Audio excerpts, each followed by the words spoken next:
top 7 de las bases de datos más utilizadas: PostgreSQL, MySQL.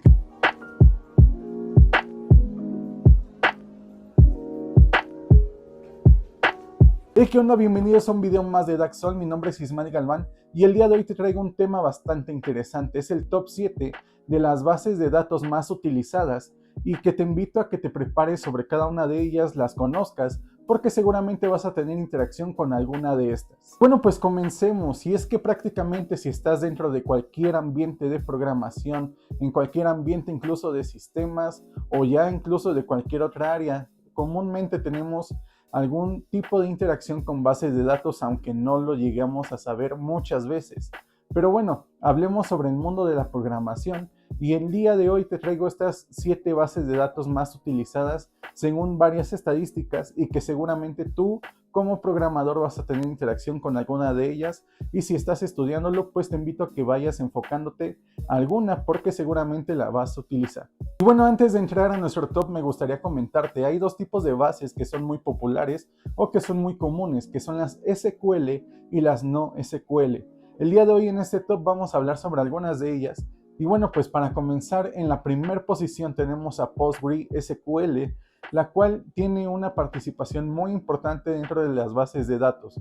Como bien puedes ver en su mismo nombre, nos maneja que es un tipo de base de datos manejada o basada en SQL. En segundo lugar tenemos a MySQL, que también está basado en SQL, y en tercer lugar tenemos a SQLite.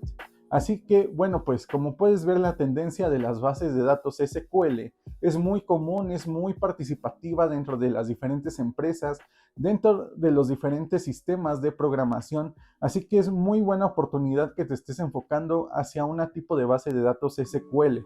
Así que pues es una buena idea que te empieces a enfocar sobre cómo funciona SQL, la mayoría de pues el tipo de funciones, el tipo de consultas, el tipo de movimientos que se hacen en las bases de datos son parecidas, pero llegan a tener algunos cambios particulares, no tan profundos, pero es bueno que te decidas por alguna de ellas para poder manejar a la perfección este tipo de base de datos basados en SQL.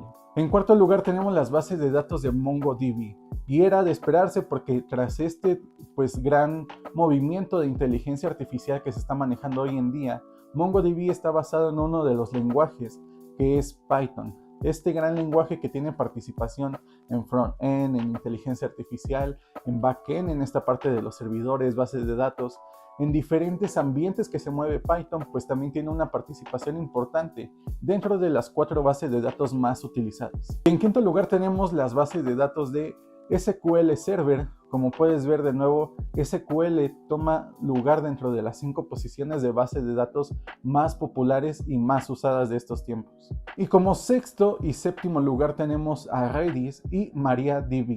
Estas también son bases de datos bastante utilizadas por los diferentes frameworks y diferentes actividades que se están empezando a implementar dentro de las páginas web, programación web, desarrollo de aplicaciones, desarrollo de inteligencia artificial, así que te invito a que también pues profundices un poquito más sobre estas bases de datos. Y bueno, ahora que ya vimos este top de bases de datos más utilizadas, ¿cómo decidirte por cuál estudiar? ¿Cómo decidirte por cuál ir a trabajar? Bueno, pues esto va a depender mucho del lugar donde vayas a entrar a laborar, va a depender mucho de las actividades que vayas a llevar a cabo, las interfaces con las que vas a tener participación. Pero algo que sí queda muy claro es que, por ejemplo, vemos diferentes bases de datos dentro de este top que, por ejemplo, su base es SQL, en otras su base es, por ejemplo, Python, como lo vimos con MongoDB. Aquí lo importante es que, como siempre, tengamos una buena base sobre cómo es que funciona, que apliquemos la lógica de cómo se selecciona la información, de qué es lo que estamos consultando, qué es lo que estamos tratando de obtener de esta base de datos. Y bueno, esto te va a dar una buena base. Te repito, muchas veces, pues a lo mejor ibas a aplicar hacia una vacante y a lo mejor, y sabes, las pruebas técnicas ni siquiera te piden un lenguaje en común o una base de datos en específico que sepas manejar. Simplemente quieren ver tu lógica de cómo lo estás aplicando. Así que pues sea por la que sea que te enfoques, especialízate, trata de ser lo más capaz de pues realizar cualquier tipo de actividad de consulta del sistema CRUD, de estos procedimientos que tienes que llevar a cabo en cualquiera de estas bases de datos, y seguramente si no sabes la base de datos que va a entrar a ese lugar, pero tienes una buena lógica, te van a dar la oportunidad y dentro del ambiente, dentro de ya el proyecto, pues vas a empezar a aprender esta nueva base de datos. Así que acuérdate que siempre hay cosas en común, hay bases, hay operaciones en común como esto que te comentaba del CRUD. Si quieres saber qué es el CRUD, las operaciones CRUD en las bases de datos, déjamelo aquí en los comentarios y te haría un video sobre eso, que es algo muy básico, pero que debemos de saber cada uno de nosotros que tenemos interacciones con bases de datos. Y bueno, pues espero que te sirva este video, que te enfoques a una de estas bases de datos. Si tú conoces alguna otra y es de tus favoritas y no las mencionamos en este video, déjalo aquí en los comentarios y nos vemos en el próximo video. Bye.